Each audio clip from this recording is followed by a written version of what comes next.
നബിദിനത്തിന് പാട്ട് പാടാൻ വേണ്ടി എൻ്റെ ഇച്ഛാൻ്റെ കുട്ടികൾ രാവിലെ തന്നെ നല്ല വസ്ത്രങ്ങൾ ധരിച്ച് ഇറങ്ങിയിട്ടുണ്ട്. നമുക്ക് അവരെ പരിചയപ്പെടാം. നല്ല പാട്ടാടി നല്ല ഫസ്റ്റ് പ്രൈസ് കിട്ടണം. ഏത് പാടുന്നത്? 2 പാട്ട് ഫസ്റ്റ് കിട്ടണോ? പതിമക്കത്തുദിച്ച പരിശുദ്ധ കലറല് ബദറല് പരിമല സുഗന്ധപ്പ് കാവല് പിറയോട് കുതിസിലെ. അപ്പോൾ ഇതൊക്കെ കാണുമ്പോൾ നല്ലൊരു നോസ്റ്റാൾജിക്ക് മൂഡ് നിങ്ങൾക്ക് കിട്ടുന്നുണ്ടാവുമെന്ന് വിചാരിക്കുന്നു. നമ്മളെ ചെറുപ്പകാലത്തെ കുട്ടിക്കാലത്തെ മദ്രസയിലെ ഓർമ്മ. എൻ്റെ തറവാട് വീട് രാവിലെ അവിടെ നിന്ന് എണീറ്റ് നല്ല പുതുവസ്ത്രമൊക്കെ ധരിച്ച് നമ്മൾ പാട്ട് പാടുന്ന ഒരു മൂഡിൽ പള്ളിയിലേക്ക് പോകുന്നത്. ഇപ്പം എൻ്റെ മോളുടെ കൂടെയാണ് ഞാൻ പോകുന്നത്. ആ ഒരു ഓർമ്മ. ഇപ്പം നമ്മൾ ജാഥ സ്റ്റാർട്ട് ചെയ്യുകയാണ്. മീലാദ് റാലി നമ്മളെ പള്ളിയിൽ നിന്ന് ഇറങ്ങി റോട്ടിലേക്ക് ഇറങ്ങി.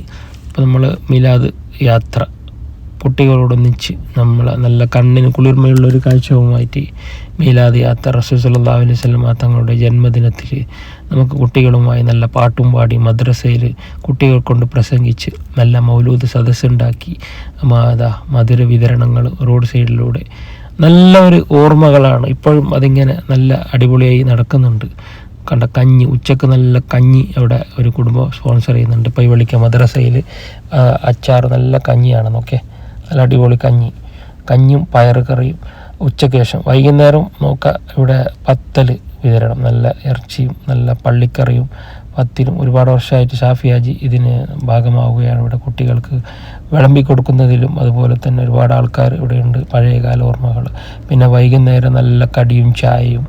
വൈകുന്നേരം ആകുമ്പോൾ നല്ല കടിയും ചായയും നല്ല ഫുള്ള് ഫുഡ് തന്നെ. 3 ദിവസം നല്ല ഫുഡ്. നമ്മൾ അസൈൻ നേർച്ച നല്ല കാഴ്ചകൊണ്ടിരിക്കുകയാണ്. പഴംപൊരി. ഇത് പിന്നെ സർബത്ത് ഇവിടെ വിതരണം ചെയ്യുന്ന ആസാദ് നഗർ പൈവളിക്ക് ആസാദ് ടീംസാണ്. ഇവരാണ് 3 ദിവസമായി തുടർച്ച നല്ല പാനീയങ്ങളും നല്ല ഡ്രിങ്ക്സൊക്കെ ഇവരാണ് ഒരുപാട് വർഷമായിട്ട് പിള്ളേർ കൊടുക്കുന്നത്. അപ്പോൾ കുട്ടികളുടെ പരിപാടി ഇപ്പോൾ നോക്കാം. ഐസ്ക്രീമും അതുപോലെ തന്നെ മിഠായിയും ചോക്ലേറ്റ്സും രാവിലത്തെ ഫുഡും ഉച്ചക്കത്തെ ഫുഡും വൈകുന്നേരത്തെ ഫുഡും രാത്രിയത്തെ ഫുഡും 3 ദിവസം നല്ല അടിപൊളിയായി കുട്ടികൾക്ക് ഭക്ഷണം വിതരണം ചെയ്തുകൊണ്ട് നമ്മളുടെ പൈവളിക്ക നാട്ടിൽ തന്നെ അഭിമാനമായി 3 ദിവസത്തെ മീലാദുൻ നബി പരിപാടികൾ നല്ല നിലക്ക് നടത്തി. ജഡ്ജസ്മാരൊക്കെ ഫ്രണ്ടിലുണ്ട്. അപ്പോൾ ഇതാണ് നമ്മളുടെ സ്റ്റേജ്. അപ്പോൾ മദ്രസ സൈഡിൽ നിങ്ങൾക്ക് കാണാൻ പറ്റും. അത് ലാസ്റ്റ് നമ്മൾക്ക് നെയ്ച്ചോറും അതുപോലെ പൊറോട്ടയും ബീഫ് കറിയും വിതരണം ചെയ്തുകൊണ്ട് നമ്മുടെ പരിപാടി അവസാനിച്ചിരിക്കുകയാണ്. അതുപോലെ തന്നെ സമ്മാന വിതരണവും അവിടെ നടന്നു. രാത്രി 11 മണിക്കും കുട്ടികൾക്കുള്ള സമ്മാനദാനങ്ങളും എല്ലാമായി അവസാനിച്ചിരിക്കുകയാണ്. അപ്പോൾ ഇതായിരുന്നു നമ്മളെ പൈവളിക്ക നാട്ടിലെ മീലാദുൻ നബി പരിപാടി.